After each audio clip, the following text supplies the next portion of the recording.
කඳුළු හෙලලා හැමට මචන නොකීවත්ම හඬනගා මං කියන්නේ මේ ලෝකේ වටිනම වස්තු අමිමා. එයා විතරයි මචං විශ්වාස කරන්න හිටපු එකම කෙනා මේ ලෝකේ. විශ්වාස කරන්නේ අපි වටිකලා තියෙන.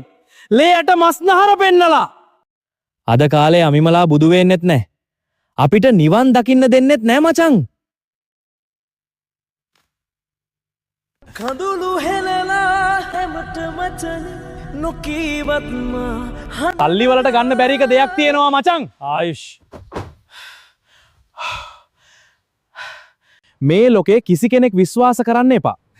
බුදුන් විතරක් විශ්වාස කරපන් මචං. වරදින්නේ සංසාරේ කවදාවත්. ඕ මචං ඇත්ත තමයි. උපදින ආත්මයක් ගානේ අපි මේ ඔයා මගේ මමිමා වෙන්න ඕනේ. මම ඔයාට හැමද ආදරේ පුතේ. මම ඔයාට ගොඩක් ආදරේ අමිමා. මමත් ඔයාට ආදරේ. මට සමාජයට දෙන්න තියෙන පණිවිඩය මචං මනුස්ස ජීවිතේ දුර්ලභයි. බුදුහාමුදුරුවෝ කියනවා මුහුද එහෙට මෙහෙට අවුරුදු ගානක් පාවෙවි සිදුරෙන් මේ විභජ්‍යවාදය අනුව විසන්දිය යුතු ප්‍රශ්නයකි. සාවද්‍ය වූ දිවි නසා ගැනීමක්ද ඇහැත්තේය. නිරවද්‍ය දිවි නසා ගැනීමක්ද ඇහැත්තේය. ඇතැම් අඥෝ තමන්ට වූ අලාභ හානි නිසා හෝ ප්‍රසිද්ධ වුවහොත් මහත් ලජ්ජාවට පැමිණිය හැකි වරදවල් තමන් අතින් සිදුවීම නිසා හෝ ඇතැම් අදහස් ඉටුකර ගන්නට ඉඩ නැතිකම නිසා හෝ අනුන්ගෙන් ඇති කරදර නිසා හෝ ජීවත්වීමට මගක් නැති නිසා හෝ සිත දූෂණය කරගෙන සිය දිවි නසා ගනිති. ඇතැම් මෝඩයෝ අනුන් ඉමම්හි වායන් සමය කාලං කෛරාත්‍ය පුද්ගලෝ නිරයං උපපජ්ජයය චිත්තං හිස්ස පදූසිතං යථා හරිත්වා නික්කිපයය එව මෙව තථාවිදෝ චේතෝ පදෝස හේතු හිස්සත්තා ගච්ඡanti දුක්ගතින් ඊති වුත්තක පාලි සිත දූෂ්‍ය වී ඇති මේ වේලාවේදී මේ තැනැත්තා කාලක්‍රියා කළේ නම් ඔහු නරකයෙහි උපදනේය. මක් නිසාද? ඔහුගේ සිත දූෂ්‍ය වී ඇති බැවිනි. එවන්දු පුද්ගලයා මල පසු ගෙන ගොස් දැමුවක් මෙන් නරකයට වැටෙන්නේය. සිත දූෂ්‍ය වීම හේතු කොට සත්වයෝ දුර්ගතියට යති. මේ ගාථා දෙකේ තේරුමය. මේ දේශනාව අනුව තිය යුත්තේ පැමිණි අලාභ හානි ආදිය නිසා සිත දූෂ්‍ය කර ගැනීමෙන් දිවි නැසා ගන්නා අය මරණින් මතු නරකයෙහි උපදනා බවය. මේ සාමාන්‍ය දේශනාවකි. ඒ බැවින් දූෂ්‍ය වූ සිතින් මැරෙන අය പ്രേත බවටත් තිරිසන් බවටත් පැමිණිය හැකි බව කිය යුත්තේය. දිවි නැසා ගැනීම තමාට වූ පාඩුවක් පිරිමසා ගැනීම කළ යුතු ප්‍රතික්‍රියාවක් නොවේ. එය අනුවණකමේකි. තමන්ගේ දෙලොවම් නැසා ගැනීමකි. යම් කිසි උසස් අර්ථයක් සඳහා ජීවිතය වුවද පරිත්‍යාග කිරීමට සමත් වන තරමට නුවණ දියුණු කරගෙන ඇත්තා වූ වීර පුරුෂයෝ සමහර විට උසස් අර්ථයන් සඳහා තමන්ගේ ජීවිතයත් පරිත්‍යාග කෙරෙති. බ්‍රහ්මසරුෂි නම් තාපස කාලයේදී අප මහ බෝසතාණන් වහන්සේ අන් අහරක් නොලැබීමෙන් සිය දරුවන් කා දමන්නට තැත් කරන ව්‍යාක්‍රදේනුවගේ ඉදිරියට පිනුවා. සිරිසංගබෝ රජතුමා තමාගේ හිස සියත්තින් මත් සින්ද දුගියෙකුට දුන්නේය. උසස් අර්ථයක් සඳහා කරන එබඳු දිවි නසා ගැනීම නිර්වදය දිවි නසා ගැනීමය.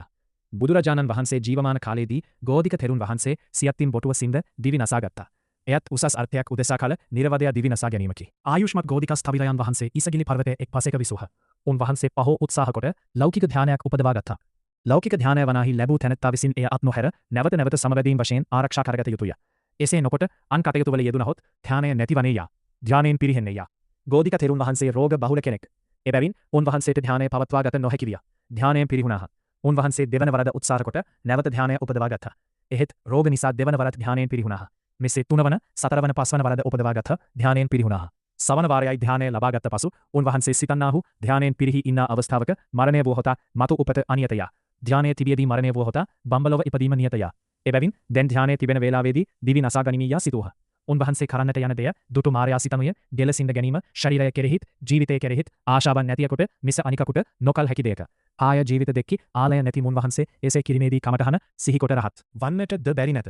මේ මා විසින් වැළැක්විය යුතුය යී සිතා මේ බුදුන් වහන්සේට සැලකර උන්වහන්සේ ලබා වළක්වමි යී ඒ බව බුදුන් වහන්සේට සැලකලේය. එකේනෙහි මා ගෝධික තෙරුන් වහන්සේ සියා ගෙලසින්ද ගත්තා. එයින් උන්වහන්සේට බොහෝ වේදනා ඇතිවිය. උන්වහන්සේ වේදනා යටපත් කොට සිහියෙන් යුක්ත වී ඒ වේදනාම අනිත්‍යාදී වශයෙන් මෙනෙහි කොට සියලු කෙලසුන් නසා රහත්ව පිරිනිවන් පා වදාළසේක. මාරයාට පිළිතුරු වශයෙන් තථාගතයන් වහන්සේ මෙසේ වදාළසේක. එවං හි දීරා කුබන්ති නාවකං හන්ති ජීවිතං සමූලං තණ්හම් අබ්බුය්‍ය ගෝධිකෝ පරිනිපුතෝ. එහි තේරුම නුවණැත්තෝ මෙසේ කෙරෙත්. ජීවිතයට ඇලුම් නොකෙරෙත් මුල් සහිත තණ්හාව උපුටා දමා ගෝධිය පිරිනිවීය යනුයි. චන්න තෙරුන් වහන්සේද දිවි නසාගෙන රහත්ව පිරිනිවන් පෑ කෙනෙකි. මේ කථා දෙකම සංයුක්ත නිකායේ සන්ධාන් වී ඇත්තේය. යම් කිසි උසස් අර්ථයක් සඳහා දිවි නසා ගැනීම පාප ක්‍රියාවක් නම් දිවි නසා ගන්නා වේලාවේදී ඒ තෙරුන් වහන්සේලාට රහත් විය නොහැකිය. මේ කරුණු අනුව යම් කිසි උසස් අර්ථයක් සඳහා දිවි නසා ගන්නාවුන්ට එයින් පාපයක් නොවන බව පිළිගත යුතුය. තමාගෙන් අන්‍ය වූ සත්වයකුගේ ජීවිතය නැසීමෙන් මිස සියදිවි නසා ගැනීමෙන් ප්‍රාණඝාත කර්මය සිදු නොවේ. බුදුරජාණන් වහන්සේ විනයෙහි තිරිසන් සතුන් මැරීම ගැන භික්ෂූන්ට පනවා තිබෙන්නේ යෝපන භික්ඛු සංචිච්ඡපානං ජීවිතාචරෝපේය පාචිත්‍යං යන සිකපදය. දැන දැන තිරිසන් සතකු මැරුවහොත් පචිති එවතක් වේය යනු එහි තේරුමය. මනුෂ්‍ය ඝාතනය මහා පාපයකි. එබැවින් ඒ ගැන විනයෙහි පනවා ඇත්තේ පරිජි එවතකි. යම් කිසි භික්ෂුවක් විසින් මිනිසකු මැරුවහොත් පරාජිකාවේ. ආත්ම ඝාතනය ගැන විනයෙහි පනවා ඇත්තේ නාච භික්ඛවේ අත්තානං පාතේත බන්ධං යෝපාතේය ආපත්ති දුක්ඛත්තස්ස යන සිකපදය. එහි තේරුම මහණෙනි ආත්මය නොනැසිය යැකිය යුතු යා යමෙක් සියදිවි නසා ගැන්නේ නම් ඔහුට දුකලා ඇවැත්වන්නේ යා යනුයි. දුකලා ඇවත පචිති ඇවතකද කුඩා ඇවතකි. සියදිවි නසා ගැනීමෙන් ප්‍රාණඝාත අකුශල කර්මය සිදුවේ නම් තහාගතයන් වහන්සේ එයින්ද පරාජිකා වන බව වදාරන්නාහ. සියදිවි නසා ගැනීම ගැන පනවා ඇත්තේ තිරිසනුන් මැරීමෙන් වන ඇවතකද කුඩා ඇවතකි. එයන් තේරුම් ගන්නට ඇත්තේ ඒ ප්‍රාණඝාත කර්මයක් නොවින් බව හා තිරිසන් සතකු මැරීමෙන් වන පාපය තරම් බරපතල පවකුත් නොවන බවයා. සියදිවි හානි කර ගැනීම ගැන දුකලා ඇවතක් පනවා ඇතත් එය කර ගැනීමට සුදුසු අවස්ථා ඇති බවත් විනය අටුවාවෙහි දක්වා තිබේ. යස්සපන මහා ආබාධෝ චිරානුබද්ධෝ බික්ඛු උපට්ඨහන්තා කිලමන්ති ජිගුච්ඡන්ති කදා නුඛෝ ගිලානතෝ මුංචිස්සාමාති අට්ඨයන්ති. සච්චේ සෝ අයං අත්තභාවෝ පටිජග්ගියමානෝපි නාතිත්තති බික්ඛු ච කිලමන්තිති ආහාරං උපච්චින්දති භේසජ්ජං නාසේවති වට්ටති. අයං රෝගෝ කරෝ ආයුසංඛාරා නාතිත්තති. අයං ච මේ විශේෂාති ගමෝ හත්තප්පත්තෝ විය දිස්සතිති උපච්චින්දති වට්ටති. අගිලානස්සාපි උපන්න සංවේගස්ස ආහාර පරියසනං නාම පප්පච්චෝ කම්මට්ඨානමෙව අනුයුජ්ජිස්සාමීති කම්මට්ඨාන සීසන උපච්චින්දන්තස්ස වට්ටති. සමන්ත පාසාදිකා 333 මේ පාඨයේ අදහස බොහෝ කල් පවත්නා වූ මහා ආබාධයක් ඇති භික්ෂුවකට උපස්ථාන කරන භික්ෂුන්ට බොහෝ වෙහෙසෙන්නට සිදුවේ නම් රෝගියාත් පිළිකුල් නම් ඒ රෝගී භික්ෂුව මේ ආත්මභාවය ප්‍රතිකර්ම කළත් නොපැවැත්විය හැකිය. මා නිසා සෙසු භික්ෂුහුද බොහෝ වෙහෙසතිය සලකා බෙහෙත් ආහාර වර්ජනය කරනවා නම් වටනයයි. යම් භික්ෂුවක් මට ඇතිවී ඇති මේ රෝගය නපුරුයා මට විශේෂාධිගමයක්ද අතටපත් වූ වක්සේ පෙනෙන්නේය. මම ශරීර පෝෂණය හැර විශේෂාධික පිණිසද වීර්ය කරමියි ආහාර අතහරී නම් වටනේය. රෝගයක් නැති භික්ෂුවක් විසින් තමාට උපන් සංවේගය නිසා ආහාර සෙවීමත් ප්‍රමාදයක් කියා මම භාවනාවම් කරමියි භාවනා පිණිස ආහාර ගැනීම අතහරී නම් එයද වටීය යනුයි. මේ පාඨයෙහි වට්ටති යන වචනයෙන් කියනේ ඇවැත් නොවන බවය. සියදිවි නසා ගැනීමෙන් ප්‍රාණඝාත අකුශල කර්මය වේ නම් කිනම් කරුණක් නිසාවත් එය නොවන්නේය. කියන ලද කරුණුවලදී ආහාරෝපච්ඡේදය වටනා බව විනය අටුවාවෙහි කියා තිබීමෙන්ද එය ප්‍රාණඝාත කර්මයට අයත් නොවන්නේය.